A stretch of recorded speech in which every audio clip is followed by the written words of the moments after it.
Türk dünyası ve dünyanın oxşamagan rayonlarındaki an'anaviy tanhareket ve oyunlarını cem kılgan 8. növetlik etnik tenterbiye kültür festivali 21 may İstanbul Atatürk Aerodromu'da resmi başlandı. Kadirli görürmelerimiz.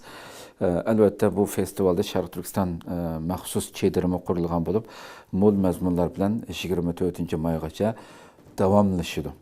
Her yıl ötküzülüyatkan bütün dünyadan Türk dünyası ve başka bu yıl yana başka Avrupa ellerinde katnaşkanlığını görüyatımız.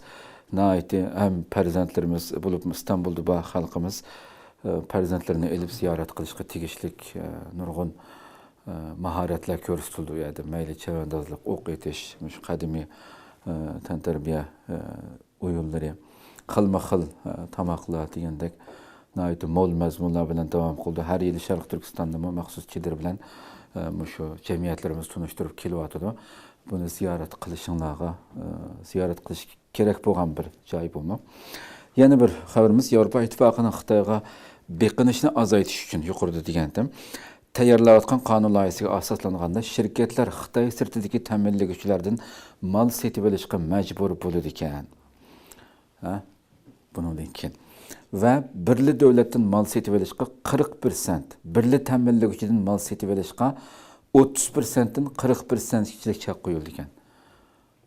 Bundan keyingi hozir bunu tayyorlayotgan shu yuqoridagi xabarda zo'r ovoz bilan ma'qullangan Po'lat Temir masalasidagi icraat bunun şeksiz ötüdüğanlıqı %90'dan artıq desek buldu. Çünkü hem Avrupa İttifakı'ndaki bütün devletler tatıvatkan bir mesele bu. Xitay'ınki yolsuzluğunu. Qalğan zapçaslar bolsa az degende oxşamagan 3 təməlləgüçüdən təməllenişi ve oxşaş bir devletten bolmaslığı gerek. Degen bu kanun aldığımızdaki günlerde bu ro'yobga chiqishi kutilmoqda hazır. Xo'sh, yana bir xabarimiz kelsak, Amerika Tashqi ishlar ministri Marco Rubio Kubaning Amerikaga davlat bexatarlik tahdidi shakllantirayotganligini, Rossiya Xitoy istixborotining o'ziga aylanganligini, ya'ni Kubaning Rossiya va Xitoy istixborotining o'ziga aylanganligini va tinchlik kelishimi tuzish ehtimolligining yuqori emasligini ta'kidladi. Bu mesele elbette axbaratlarda köplep tilg'anıvatıdı hazır. Meyli Kuba meselesi olsun, Trump'ın Grenlandiyani çoxum almaz degan meseleler olsun, qaytadan axbaratlarda köplep tilg'a elinıvatıdı.